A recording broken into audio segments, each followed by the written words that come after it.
شهدای کربلا، شهدای مظلوم و گمنام کشور، شهدای حوادث دیروز و پریروز که جانهای عزیزشان را از دست دادند، صلوات را عنایت فرمایید.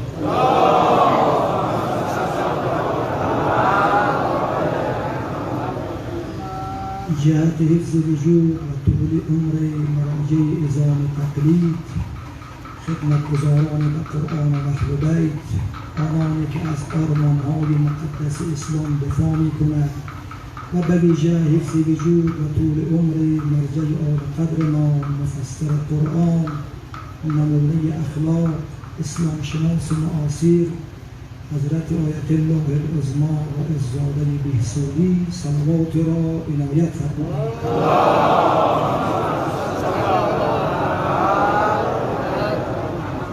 اعوذ بالله من الشیطان الرجیم، بسم الله الرحمن الرحیم، الحمد لله والصلاة والسلام علی رسول الله و علی آله آل الله و لعنة الله علی اعدائهم اعداء الله. اما بعد، قال الحکیم فی القرآن العظیم، بسم الله الرحمن الرحیم، التائبون العابدون الحامدون السائحون الراكعون الساجدون الآمرون بالمعروف والناهون عن المنکر والحافظون لحدود الله وبشر المؤمنین. هدیه و پیشگاه منجی عالم بشریت، مولایمان و آقایمان و فریادرسمان بقیت الله الاعظم، تعجل در ظهور با برکتش، شادی روح مادر زهرای مرضیه و عمه بزرگوارش زینب کبری سلام الله علیهما، صلوات را عنایت فرمایید.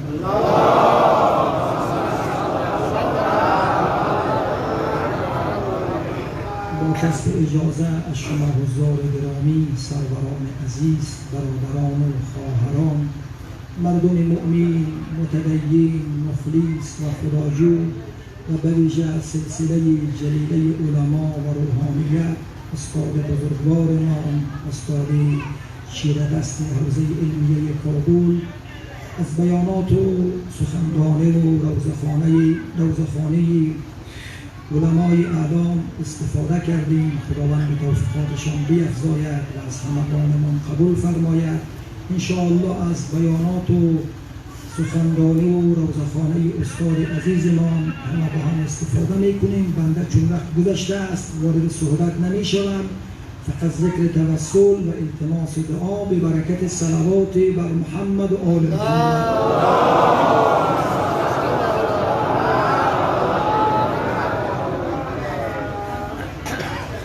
ظهر عاشورا در اون میدان عشق، کرد رو را جانبی سلطان عشق. بارلا این سرم این پیکرم، این علمدار رشید این اکبرم. این منو این ذکر یارب یاربم، این منو این ناله های زینبم. و لحظاتی که آمد بین دو دنگه میدان، یک نگاه کنار تقبگاه، بدن پاره پاره ابوالفضل و علی اکبر می‌بیند، دستهای قلم شده عباس رو می‌بیند. یک نگاه به سمت خیمگاه می‌بیند، صدای ناله سکینه و رقیه بلنده، صدای ناله زینب و کلثوم بلنده. بابا می‌روی ما را به کی می‌سپاری؟ یک نگاه به سمت لشکر، صدا می‌زنه حسین چرا زودتر به میدان نمیایی؟ تو کی ما را معطل می‌گذاری؟ در این صحنه حساس رو می‌کند به سمت آسمان. خدایا ناله های خواهران و دخترانم را میشنوی، بدنهای پاره پاره عزیزانم را میدانی. خدایا تنهایی و مظلومیتم را میدانی. همه را در راه رضای خدا آوردم، انفاق کردم. اهل بیت من باید برای رضایت تو به اسارت برود. خطاب شد حسین من خوش آمدی، مرحبا، خوب از مقام امتحان برآمدی، هر چی داشتی دادی. ولی حسین من تنها نیا، علی اصغرت را هم بیاور. علی اصغر شمع محفل شهدا باشد. اینجاست که صدای هل من ناصر و ینصرنی حسین بلند شد. در خیمه شورش افتاد. امام سجاد از جا حرکت میکنه. اما جان زینب شمشیرم را بیاور، عصایم را بیاور، زیر بغلم را بگیر. امروز اگر بابایم یاور نداره، عباس نداره، من از بابایم دفاع میکنم. اگر کسی به فریادش لبیک نمیگوید، من به فریادش لبیک میگویم. اما صحنه دیگر و پندشکی صحنه خیلی دلخراشه. یک وقت صدای ناله زینب بلند میشه. برادر حسین جان، عزیز مادرم زهرا. وقت صدای مظلومیت دست میان دو دنگه میدان بلند شد. علی اصغر بندهای قنداقه را دریده، خود را به زمین انداخته، کم کم به سینه حرکت میکنه.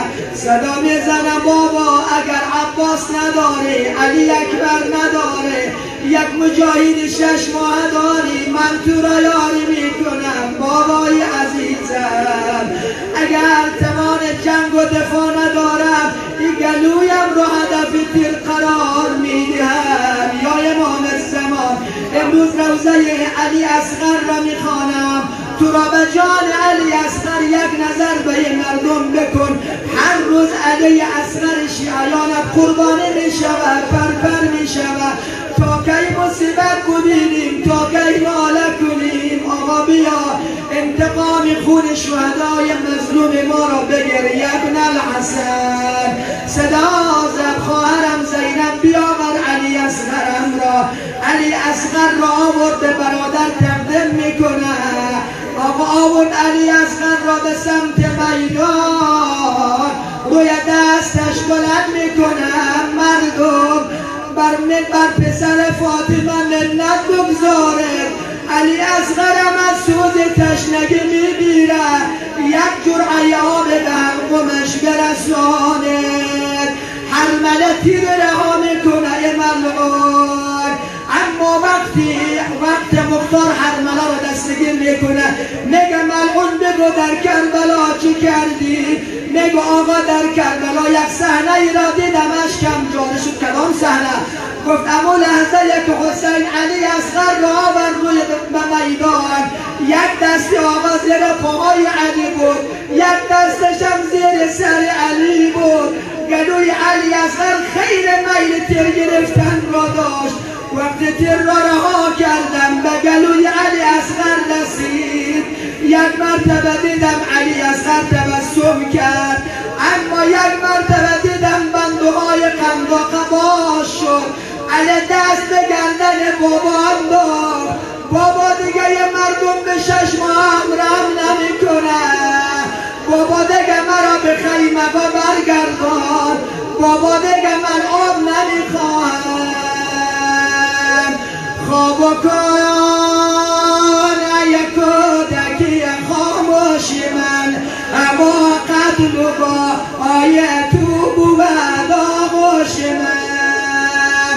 خواب کن ای کودکم دردی کشم، اما من خودم تیر از گلویت میکشم. علی اصغرم وصیت کرده به بابا مرا به سمت خیمه سالم برنگردان. من دوست دارم مانند محسن مادرم زهرا باید قربانی شوم. اما فرق میکنه محسن بین در و دیوار به شهادت رسید، ولی من آرزو دارم روی دستت پرپر شوم. یک وصیت با تو دارم ای پدر، با تو مرا سالم سوی خیمه مبر. دوست دارم جان خود سودا کنم، با پیروی از محسن زهرا کنم. آقا علی اصغرش را سمت خیمگاه میآوره. ای کودک خاموش من، علی اصغرم لای لای، علی اصغرم لای لای. صلى الله عليكم يا أهل بيت النبوة ومعدن الرسالة على لعنة الله.